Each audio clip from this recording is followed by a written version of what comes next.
Bien.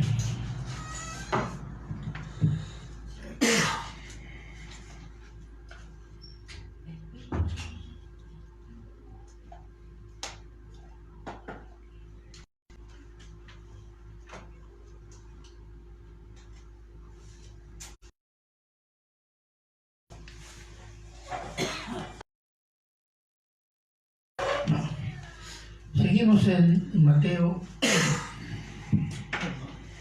4.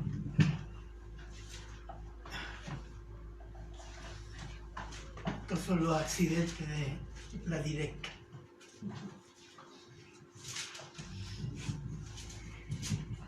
Ahí sí. Amén. Listo. Seguimos, decía, en Mateo 4, del 1 al 11, la quinta parte, y queda una última parte que la haremos la próxima vez, cerrando este párrafo. Y quiero partir leyéndoles el versículo 7. 4:7, que dice, que es la respuesta que el Señor Jesús le da al diablo a la segunda tentación, y le dice: y Jesús le dijo, escrito está también, no tentarás al Señor tu Dios. Amén. Amén. Amén. Está citando lo que Dios le dijo a Israel cuando estaba en el desierto.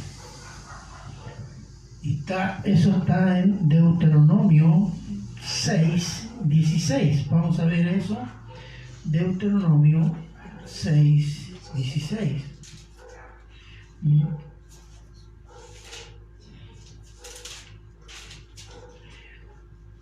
Deuteronomio 6:16. ¿Qué dice?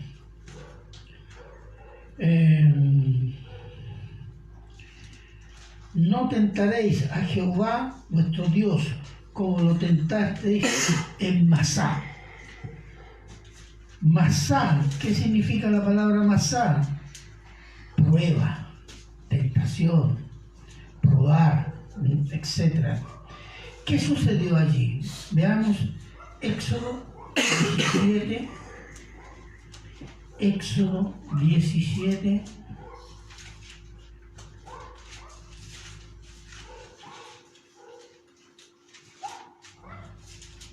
Del 1 al 7 le voy a leer.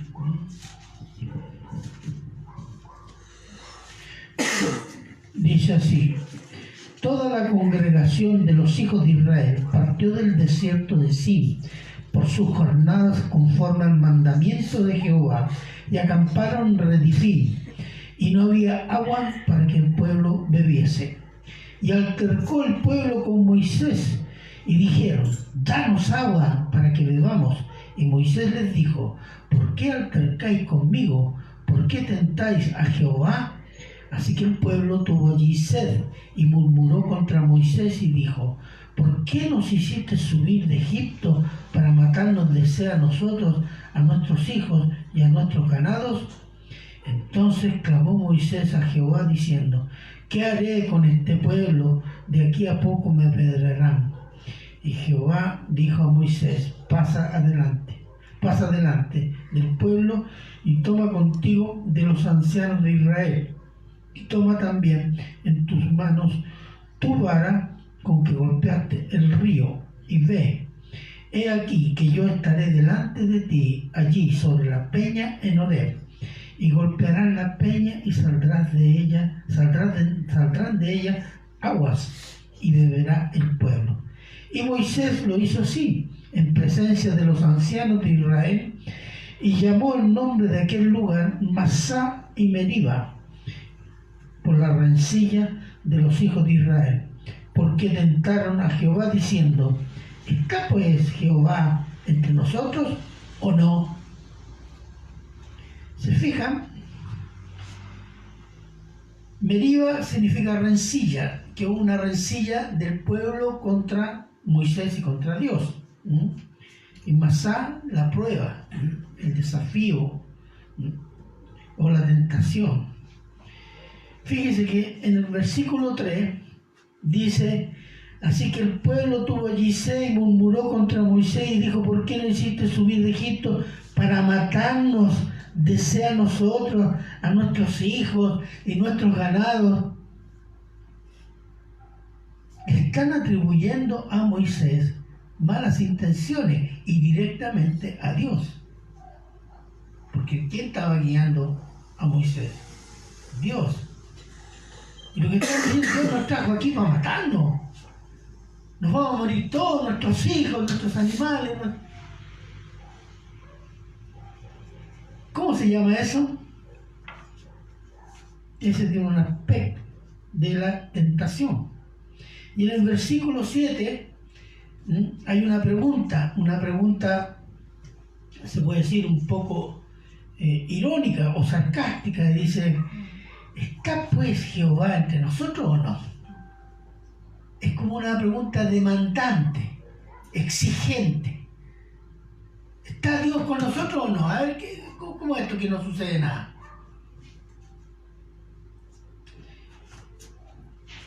Los israelitas murmuraron varias veces contra Moisés debido a las dificultades para conseguir agua, alimentos, carnes. Pero ¿qué es lo que no hicieron? Buscar a Dios, humillarse, depender de Dios, sino que se quejaron contra Moisés. En el fondo se estaban quejando contra Dios, porque Dios no solo guiaba a Moisés, estaba decidiendo la ruta y el tiempo que el pueblo debía estar en el desierto y viajar hacia la tierra prometida. Pero después de negarse el pueblo, tras varias veces, la última cual fue, de negarse el pueblo a entrar a la tierra prometida por miedo y desconfianza en Jehová Dios, ¿Dios qué hizo? Hizo un juicio. Hizo un juicio. Mire, veamos Números 14. Números 14.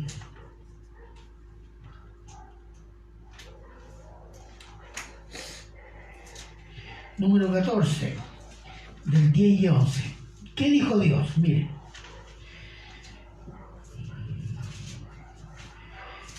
Entonces toda la multitud habló de apedrearlos. ¿Por qué? Porque Moisés envió 10 espías o 2 espías a la tierra a la cual iban a entrar, y 10 de los espías dijeron: es una buena tierra, pero hay unos gigantes, somos como gusanos delante de ellos, nos van a matar, no entremos, no, quedémonos aquí nomás. Miedo. En cambio Caleb y Josué, que dijeron: vamos, Jehová está con nosotros. ¿Ah? ¿Diría eso usted, viendo los tremendos tipos? ¿Ah? Entonces, ¿qué sucedió? Mire, dice, les leo como dije del 10 y el 11, dice: entonces toda la multitud habló de apedrearlos. ¿A quién? A Josué y a Caleb. Pero la gloria de Jehová se mostró en el tabernáculo de reunión a todos los hijos de Israel. Y Jehová dijo a Moisés: ¿hasta cuándo me ha de irritar este pueblo? ¿Hasta cuándo no me creerán con todas las señales que he hecho en medio de ellos? Se aburrió el Señor. ¿Hasta cuándo? Una y otra vez que tenía un problema. ¿Y por qué no trajiste que ya no tenemos carne, no tenemos cebollitas como teníamos allá en Egipto? Y cuando estaban en Egipto comiendo cebollitas y con el látigo detrás, y, ay Señor, líbranos de esto. Ay. Muy humano, ¿o no? Entonces, versículos 20 y 23, siempre del número 14, lo voy a leer algunas partes nomás. Entonces Jehová dijo: yo he perdonado conforme a tu dicho. ¿Por qué? Porque Dios iba a castigar a todo el pueblo. ¿Sí? Hazte un lado, Moisés, que yo a este pueblo lo voy a destruir y al otro pueblo mucho mejor. No, Señor, ¿cómo se hace eso? Su gloria está en fuego. ¿Qué van a decir los otros pueblos? ¿Usted los sacó de Egipto y no es capaz de meterlos donde los prometió? No, no puede ser. La preocupación de Moisés era la gloria de Jehová.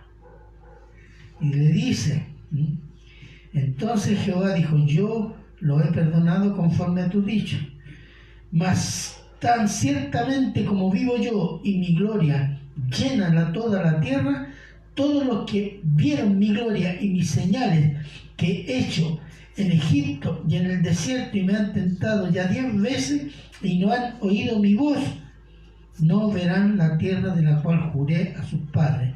No, ninguno de los que me han irritado la verá. Toda esa generación de hombres de arriba de 20 años que habían visto sus milagros en Egipto, habían todos pasado por el Mar Rojo, por zona seca. En un poder de Dios se abrieron las aguas y pasaron. Y todavía lo irritaban, lo cuestionaban, lo tentaban, lo desafiaban. Dijo, esta generación no va a entrar. La generación no verá la tierra que yo prometí. Ese fue el juicio. Del 27. Y dice, ¿hasta cuándo oiré esta depravada multitud que murmura con... ¡Ay, perdón! ¿No tiene amor el Señor? ¿Cómo se trata así? No, ¿se fija? El pecado de Israel exasperó, cubrió un cierto límite de Dios. ¿Cuál es el límite de Dios? No lo sabemos. Solo Dios lo sabe. Dice, ¿hasta cuándo oiré esta depravada multitud que murmura contra mí las querellas de los hijos de Israel que de mí se quejan? Diles, vivo yo, dice Jehová, que según habéis hablado a mis oídos, así haré yo con vosotros. En este desierto caerán vuestros cuerpos todo el número de los que fueron contados de entre vosotros de 20 años arriba, los cuales han murmurado contra mí. Vosotros, la verdad, no entraréis en la tierra por la cual alcé mi mano y juré que os haría habitar en ella, exceptuando a Caleb, hijo de Jefone, y Josué, hijo de Nun. ¿Y quién más? La nueva generación. La nueva generación prácticamente que conoció muy poco de Egipto y se crió prácticamente en el desierto, porque fueron 40 años. Pero fíjese, es una manera de tentar a Dios, como no creyéndole, poniendo en duda. Y Israel había tenido el testimonio de los milagros portentosos en Egipto y la salida gloriosa, salida de Egipto y la derrota de las fuerzas militares de Egipto. Y uno dice, y no creían. Después vamos a ver los cristianos. Usted sabe que los cristianos han recibido mucho más que recibió Israel, en muchos aspectos. Pero el Señor Jesús también fue tentado varias veces por los judíos, además del diablo. Alguien que pueda estar en Mateo 22, 15 al 18, por favor.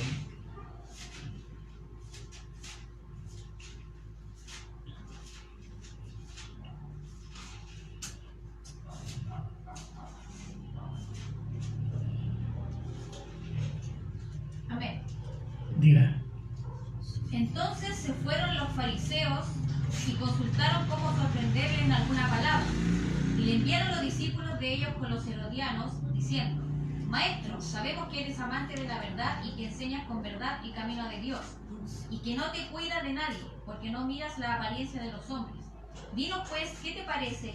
¿Es lícito dar tributo a César o no? Pero Jesús, conociendo la malicia de ellos, les dijo, ¿por qué me tentáis, hipócritas? Mostradme la moneda del tributo. Y ellos le presentaron un denario.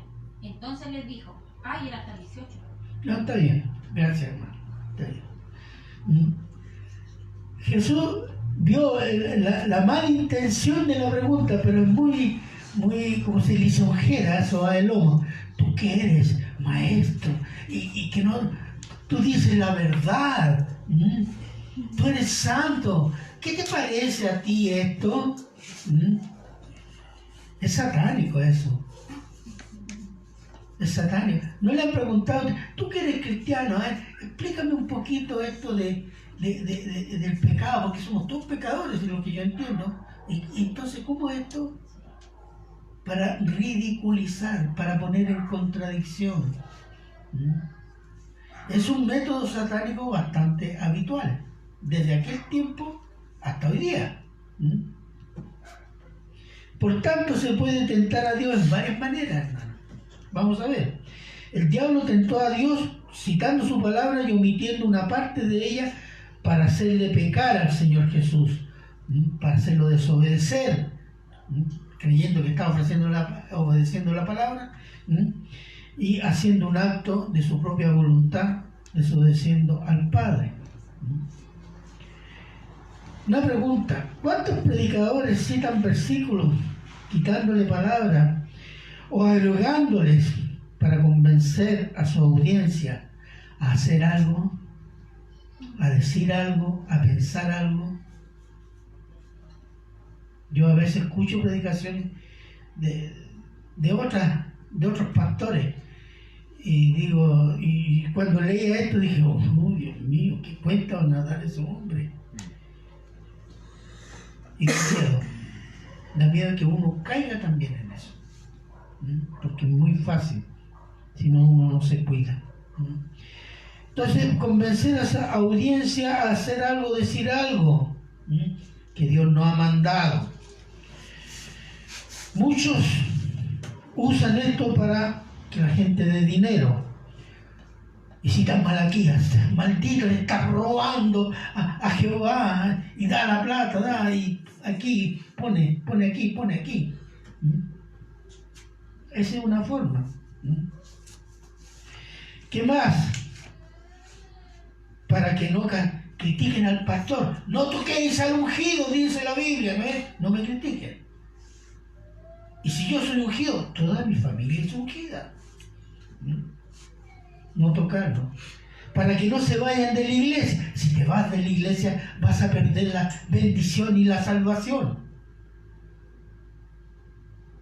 ¿Y en qué parte dice eso? En ninguna parte. Pero se manipula el nombre de Cristo. Y supuestamente que lo que Él dice es palabra de Dios. Eso es tentar a Dios. También decir cosas para que se sometan al pastor antes que a Cristo. ¿Por qué? Porque así los manipula. El que está en un puesto de autoridad tiene un riesgo muy grande. El riesgo es de entrar a manipular la fe y los corazones de los que lo oyen. Y eso es una tentación. Si el predicador no está bien con Cristo, o si anda por ahí volando en otras, vitrineando en Egipto, puede caer en esa tentación.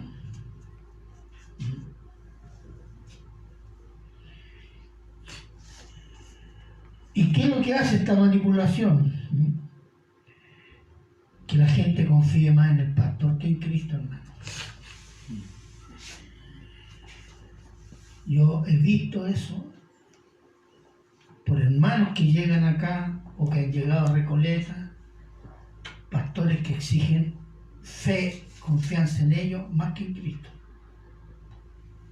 Aunque el hermano esté cometiendo un pecado, pero si confía es de los suyos, estamos listos.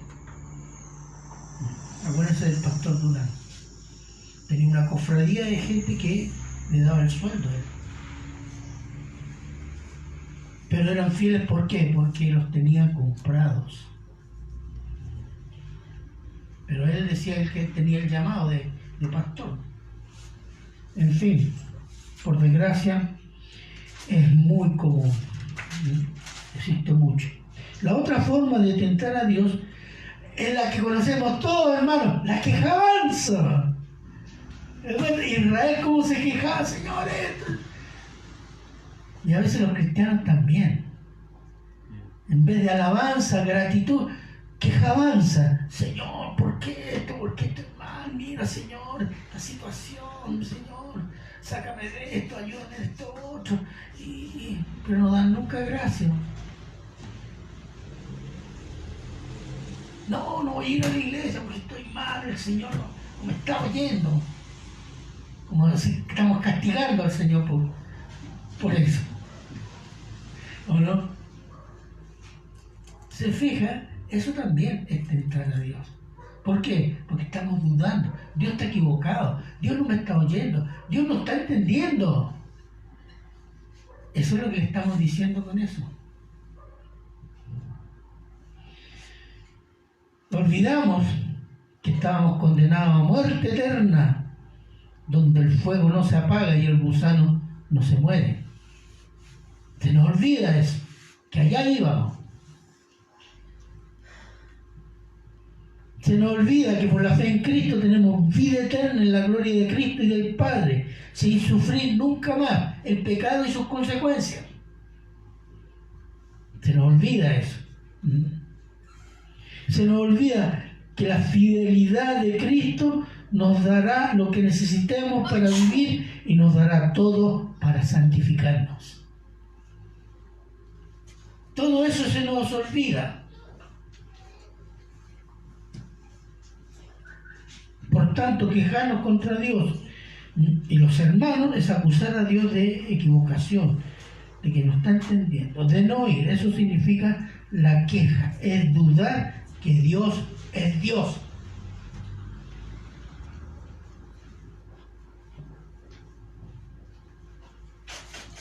También tentar a Dios es citar las Escrituras para ridiculizar y buscar las contradicciones de la respuesta del cristiano. Ridiculizar, por ejemplo, la creación de 6 días, como hace mucho. ¿Cuántos días se demoró Dios? 6 días. ¿Cuántos de niños? No se puede pensar que todo esto va a ser creado en 6 días, ¿cierto? Porque ellos no conocen a Dios, ni el poder de Dios. O ridiculizar la resurrección. ¿Cómo que va a resucitar? Pero algunos, incluso teólogos, que se dicen cristianos, yo no sé de qué parte de qué mundo cristiano son, que dicen que Cristo no resucitó, que se quedó dormido, que se desmayó, etc.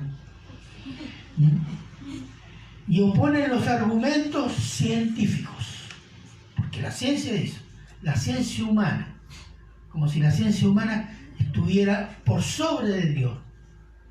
Eso es lo que ponen. El hombre sabe más que Dios. Eso es tentar a Dios, hermanos. El Señor Jesús no entró a dar explicaciones al diablo, simplemente cerró la provocación satánica con la palabra de Dios, mostrando que la palabra de Dios se explica y se defiende con la palabra de Dios. ¿Y qué le dijo? No tentarás al Señor tu Dios. Deuteronomio 6:3. No le dijo, oye, pero mira, tú te equivocaste en esto. No. Cerró eso. Y simplemente le respondió con la palabra porque lo acusó. Tú estás provocando. Tú estás tentando. Entonces la palabra de Dios, aquí demuestra el Señor, se defiende con la palabra de Dios. Y el que quebranta la palabra de Dios recibirá su castigo. Quebrantar la palabra de Dios significa quebrantar la naturaleza de Dios en el corazón de los seres humanos, porque Dios, el hombre no va a quebrantar a Dios, porque Dios se va a hacer pedazos y decir, no sigo más, no lo escucho más. Cuando Dios hace eso es juicio. Y Dios sigue siendo Dios, santo, bueno, misericordioso y todopoderoso. Miren lo que dice Malaquías 3 al 13, 15. Si alguien puede estar ahí, por favor. Malaquías 3,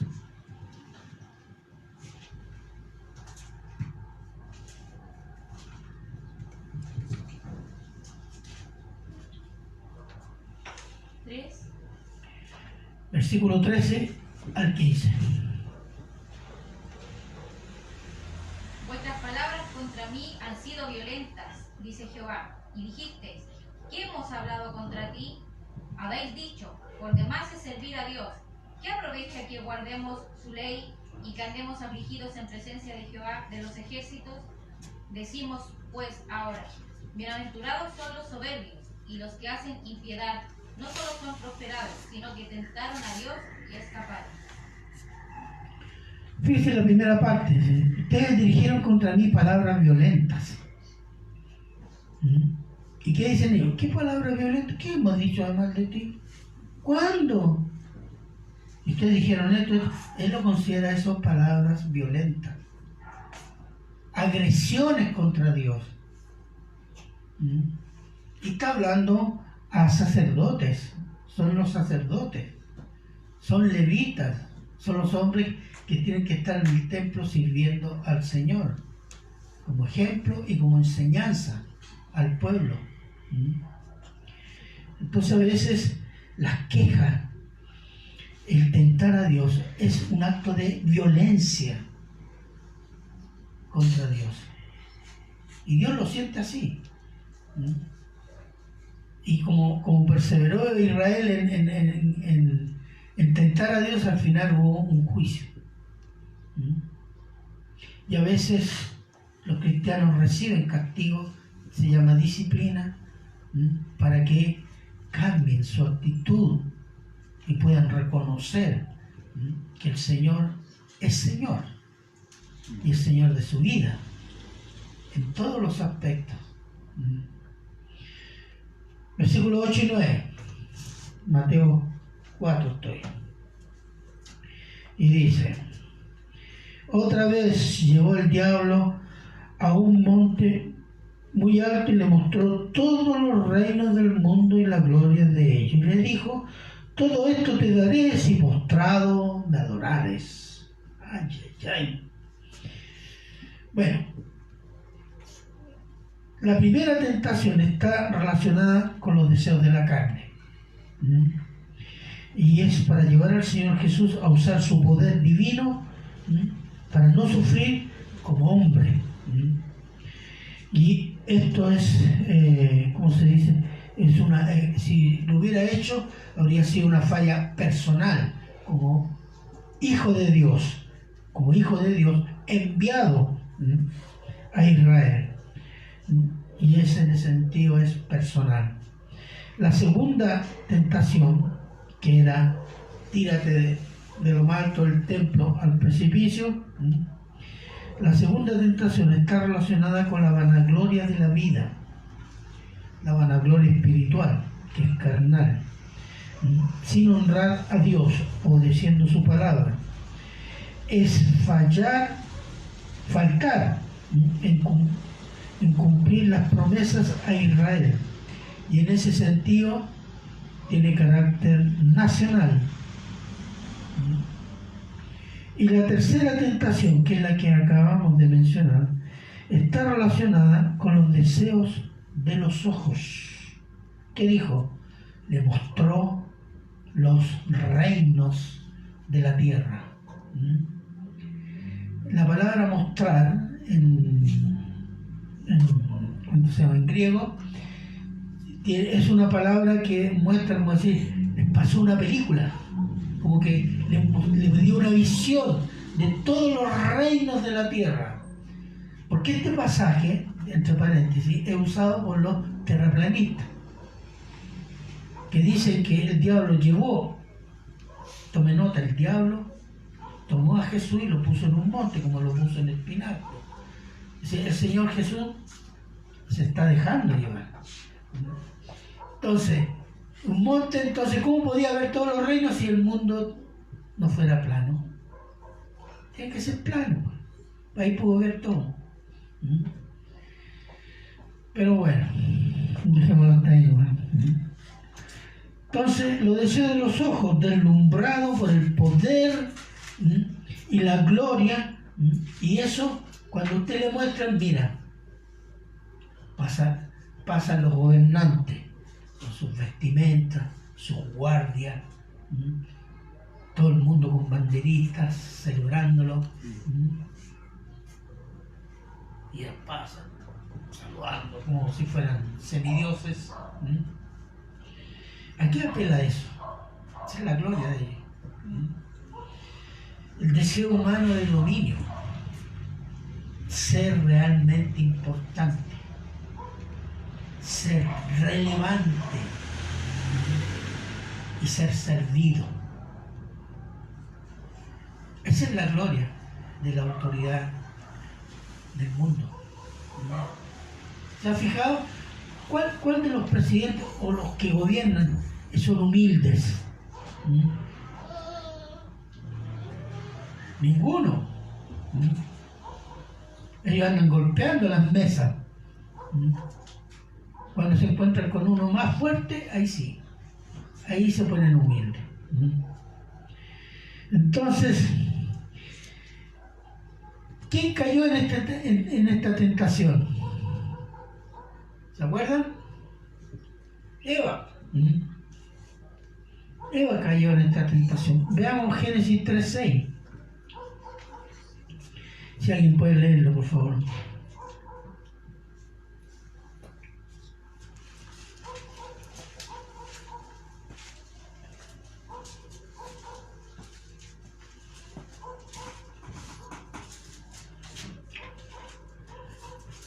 Vio la mujer que el árbol era bueno para comer y que era agradable a los ojos y árbol codiciable para alcanzar la sabiduría.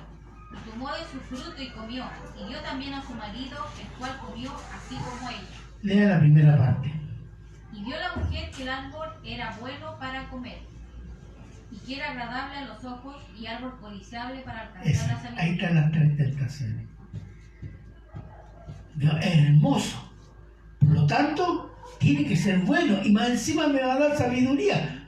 Es maravilloso. Más hermoso. Se fija que como por los ojos nos entra una idea.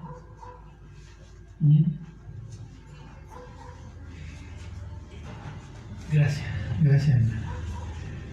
La iglesia de Corinto, mire lo que dijo el apóstol Pablo de la iglesia de Corinto, 2 de Corintios 11:3, cuando les dice: pero temo que como la serpiente con su astucia engañó a Eva, vuestros sentidos sean de alguna manera extraviados de la sincera fidelidad a Cristo. Y aquí habla de todos los sentidos, de los 5 sentidos. El sentido de oír, de ver, gustar, palpar. ¿Y cuál es el otro? Olfatear. Está diciendo, todos vuestros sentidos han sido extraviados. ¿De qué? De la sincera fidelidad a Cristo. Y eso es lo que le sucedió a Eva. Le entró por los ojos y le cambió todo el chip. Pero es una técnica que se usa ahora, ¿cierto? En el marketing. Se usa, es muy usado.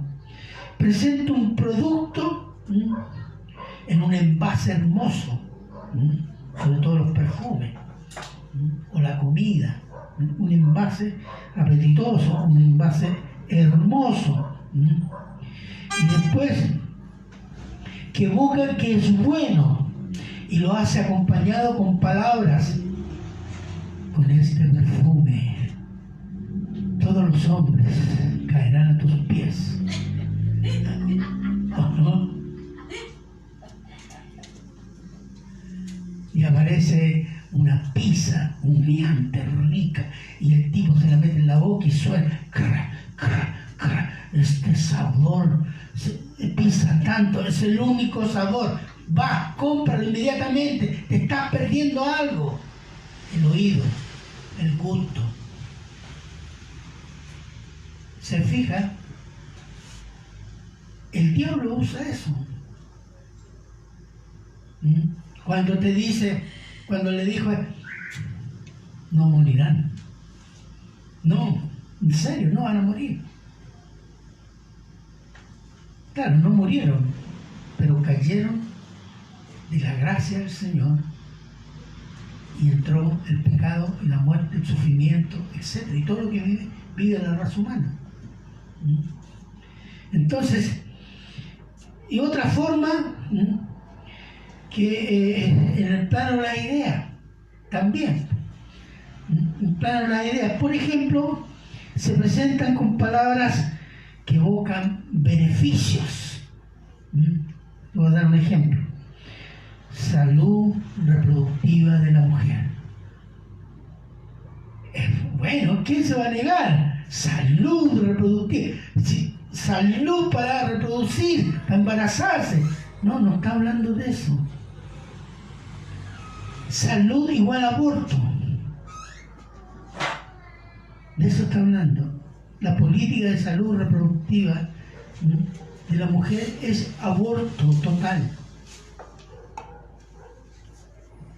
Pero cuando se repite tantas veces, se compra.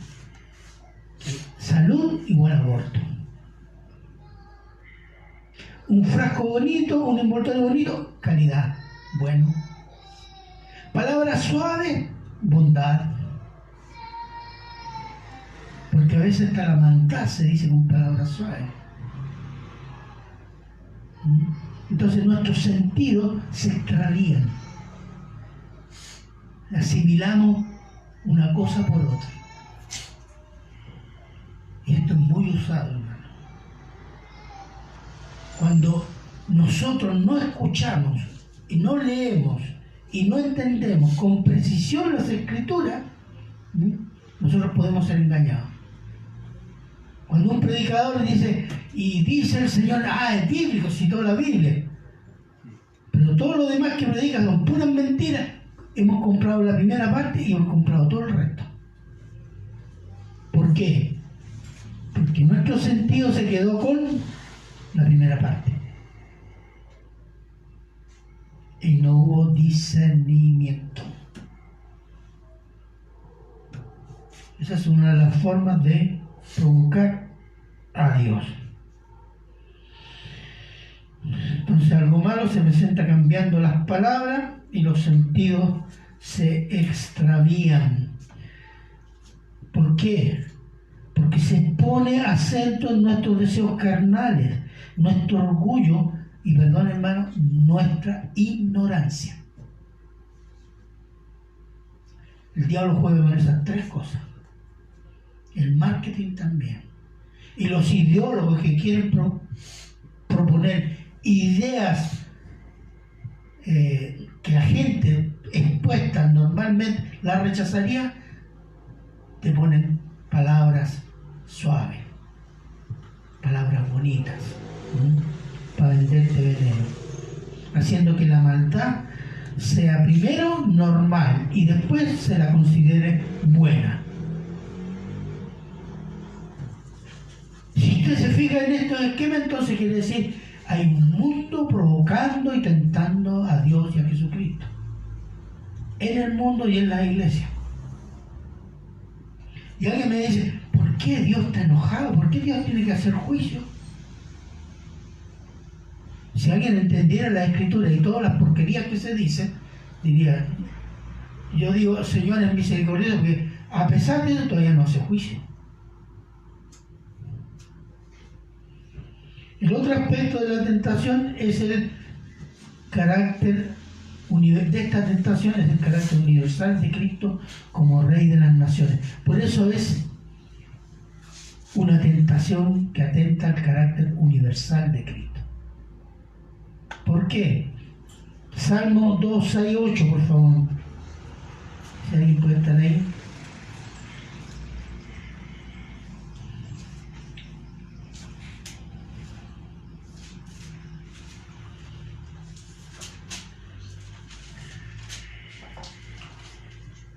Pero yo he puesto mi rey sobre Sión, mi santo monte.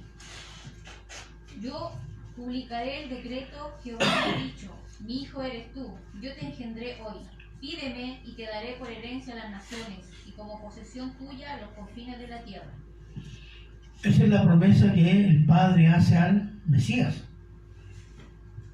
Yo te daré las naciones y los confines de la tierra. Es decir, todo lo que es en torno a la tierra, serás tú el gobernante. Entonces tiene un carácter universal. Mira lo que dice Apocalipsis 24. cuando dice, y vi tronos, está hablando del milenio, y vi tronos y se sentaron sobre ellos los que recibieron facultad de juzgar, y vi las almas de los decapitados por causa del testimonio de Jesús y por la palabra de Dios, los que no habían adorado a la bestia ni a su imagen y que no recibieron la marca ni en sus frentes ni en sus manos, y vivieron y reinaron con Cristo 1000 años.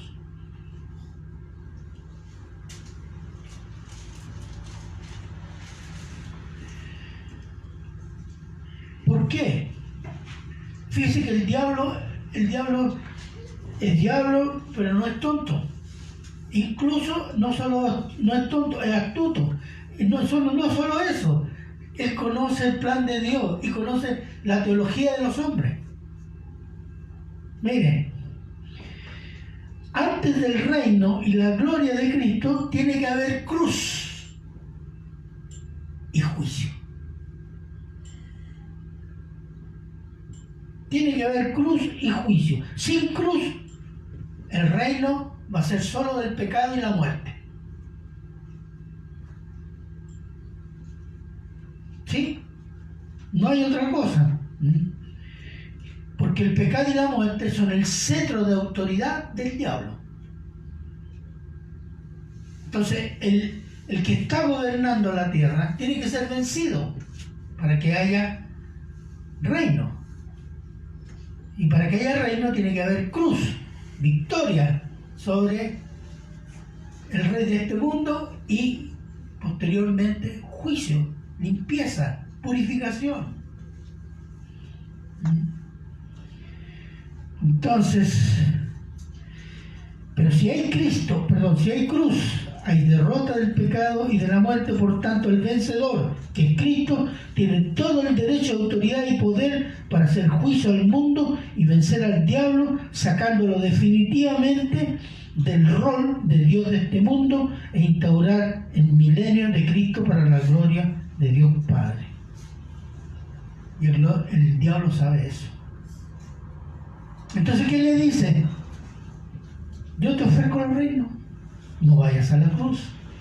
No al sufrimiento. No, ¿por qué vas a sufrir? Yo te amo, no sufras. Y tu pueblo va a sufrir viéndote crucificado. Tus discípulos, toma el reino ahora, yo te lo doy. Pero a una condición: me adoras a mí. Yo no sé qué número calza el diablo. Pero es una exigencia.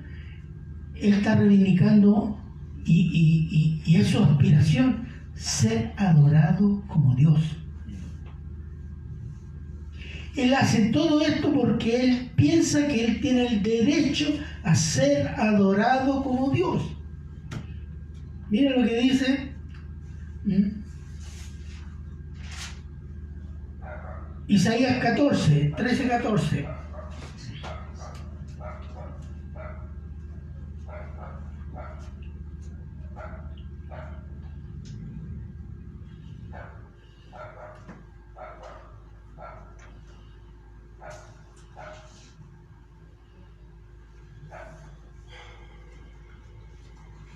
¿Cómo Isaías?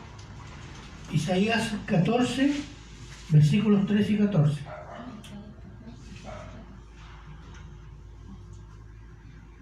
Tú que decías en tu corazón, subirá al cielo en lo alto, junto a las estrellas de Dios, levantaré mi trono y en el monte del testimonio me sentaré a los lados del norte. Sobre las alturas de las nubes subiré y seré semejante al Altísimo. Ese es su propósito, seré semejante al Altísimo. Altísimo significa todopoderoso. Fíjense que el diablo, ¿qué es lo que nos dice? Seré semejante al Santísimo. Seré semejante al que es todo amor. Seré semejante al que es todo compasión. No. Él ama el poder. Por eso dice, seré semejante al Altísimo. O sea, seré adorado como Dios. Ese es. A él le interesa tener el todo poder de Dios, para engañar a los hombres, impresionar sus corazones y recibir adoración. Hoy, en este tiempo, el diablo está recibiendo adoración bajo la forma de los ídolos y bajo falsas doctrinas y falsas enseñanzas. Toda falsa enseñanza, toda doctrina equivocada, que se supone bíblica, pero muy equivocada, es adoración satánica, hermano. Es indirecta, pero eso es lo que está buscando el diablo. Llegará el momento en que habrá una adoración directa. Cuando el anticristo, que es el Mesías del diablo, gobierne por 3 años y medio la última parte de los 7 años de la tribulación. Porque él va a pedir adoración a todos los que tienen el sello, o en la frente o en la mano. No solo comprar, sino también adorar. Cuando ya no haya ninguna restricción, Dios saque toda la restricción de la tierra y deje andar, correr libremente el pecado. Será el gobierno del anticristo. Y será la adoración satánica abierta, como nunca se haya visto en la tierra.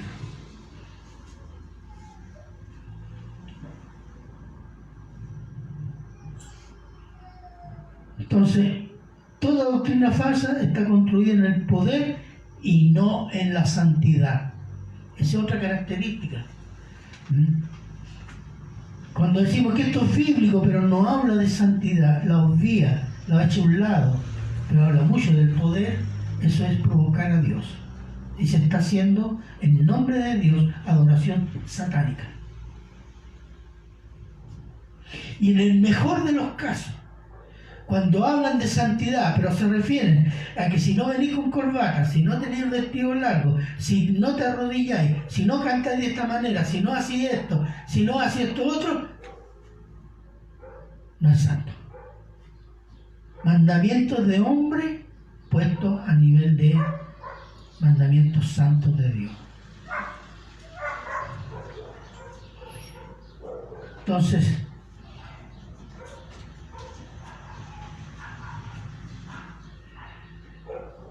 el único momento, como decía, que el diablo recibirá adoración directa durante el gobierno del anticristo, que se concluirá, ¿cierto?, el gobierno del anticristo con la venida del Señor Jesús. Él viene como guerrero, viene como juez y viene como rey. Y la victoria es completa para él. Por lo tanto, el diablo conoce el plan de Dios, conoce las Escrituras, conoce la debilidad de los hombres, tiene poder sobrenatural, astucia para engañar, y sabe que si Cristo lo adora, ha derrotado a Dios. Allí está el defecto del diablo: no conoce a Dios ni su poder, y no sabe que Dios usa al mismo diablo para el cumplimiento de su propósito. El diablo es tan mentiroso, pero tan mentiroso, que se engaña a sí mismo, creyendo que se la puede con Dios. Y el Dios lo deja y lo usa. Si bien la oferta del diablo no prosperó con el Señor Jesús, sí ha prosperado en medio de iglesias y sectas. Y una de las más grandes sectas pseudo-cristianas, que se adornan de cruces, pero son parte del poder político y económico, es el catolicismo romano. Ellos solo aceptaron la oferta del diablo: gobernar los reinos de la tierra sin cruz. La cruz la tienen de adorno, porque toda la doctrina bíblica la acomodan a según el momento político o la necesidad de poder económico. Hoy día, por ejemplo, el Vaticano es Agenda 2030. Este es su tiempo. Y dentro de los evangélicos, la iglesia evangélica, que parlotean de Biblia y que somos bíblicos y que el Señor dice aquí y allá, también hay una teología que ha aceptado la propuesta ¿de quién? Del diablo, de gobernar los reinos sin cruz. ¿Cómo se llama? Reino ahora. Reino ahora. El reino ahora que dice que la iglesia debe insertarse en la política, en los negocios, en los medios de información, en la diplomacia y ser parte del poder económico y político y proclamar el reino para que Cristo venga. Mentira. Todo lo cual introduce o contradice las escrituras que dicen sin rey y sin juicio no hay reino. Solo Cristo y su juicio traen el reino, no algunas iglesias mundanas que han aceptado la oferta del diablo y se postran ante él rindiéndole culto al poder por el poder, deseando poder del mundo en este mundo. Y eso está. Y hay síntomas. ¿Cuáles? Por ejemplo, pastores que usan el prestigio de su iglesia, que puede ser pequeña, grande o mediana, ¿para qué? Para ser candidatos. Es que yo voy a llevar el evangelio a esas estructuras pecaminosas. ¿Quién te mandó a eso? Entonces citan ¿a quién? Citan a José, que fue el primer ministro de Egipto. Citan a otro. No es Israel, usted es la iglesia. Y nunca nadie, Dios ha dicho de que vamos a elegir uno de los apóstoles, lo vamos a poner de ayudante del emperador romano o senador de la República Romana. No. Entonces, hermanos, provocar a Dios y aceptar las cosas del diablo, si no estamos bien parados en la palabra de Dios, hermano, es muy fácil caer. ¿Sabe por qué? Porque no tenemos conciencia de lo carnal y pecaminoso que somos. Si mire, si se pueden hacer las cosas para Dios hasta por orgullo propio. Un predicador puede predicar para vanagloriarse. Alguien que sirve en la iglesia, ¿para qué? Para que los hermanos lo alaben. Así de depravados somos. Y tenemos que darnos cuenta. ¿Y cuándo nos damos cuenta? Cuando metemos nuestra mente y corazón en la palabra y cada día nos damos cuenta, que soy desgraciado, mira que soy. Eso es crecer espiritualmente, hermano. Eso es crecer. Por eso, por la decadencia, el abandono de la palabra de Dios en las iglesias, ha entrado cualquier herejía del mundo. Toda la basura del mundo ha entrado en muchas iglesias.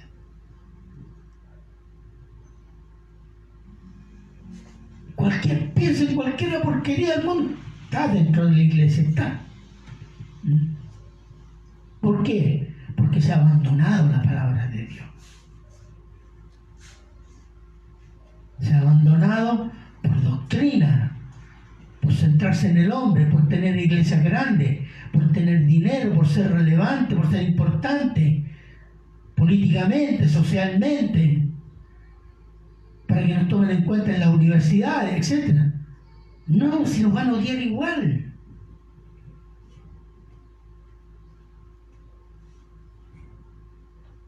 Entonces, hermanos, no es la palabra de Dios y algo más. Es solo la palabra de Dios. Jesús no usó nada más. No usó la palabra de Dios y habló en lengua. No usó la palabra de Dios y dijo, vete, y citó un versículo, y después dijo, te ato. No. Fue sobrio. ¿Y eso habla de qué cosa? De su fidelidad y sometimiento a Dios Padre. Eso es lo que está demostrándonos el Señor Jesús. Por eso como hombre, Él se defiende ¿con qué? Con la palabra, en el poder del Espíritu Santo. Que es lo mismo que nos ha dado a nosotros, ¿o no? ¿Amén? Amén. Uno dice, no, aquel era Jesús. Sí. Disponga su corazón. Comienza a disponer su corazón. A leer, a entender, a esforzarse, a luchar contra nuestra carne. Y va a crecer. Y Dios va a usarlo. Porque hasta ahora muchas iglesias y muchos cristianos son como fierros inútiles para Dios. Medio oxidados, moho verde tienen. Entonces Dios no lo utiliza, quiere purificarlo. Porque Él purifica lo que quiere usar. Así que, bueno, vamos a dejar hasta ahí. La próxima vez para terminar todo el pasaje. Oremos. Padre bueno, eterno, misericordioso Dios, le damos gracias, Señor, por esta maravilla del ejemplo de nuestro Señor Jesús, que como hombre usó sabiamente la palabra, su palabra, Señor, para responder a los ataques satánicos, Señor. Gracias, Padre, por esta lección. Se lo agradecemos en Cristo Jesús.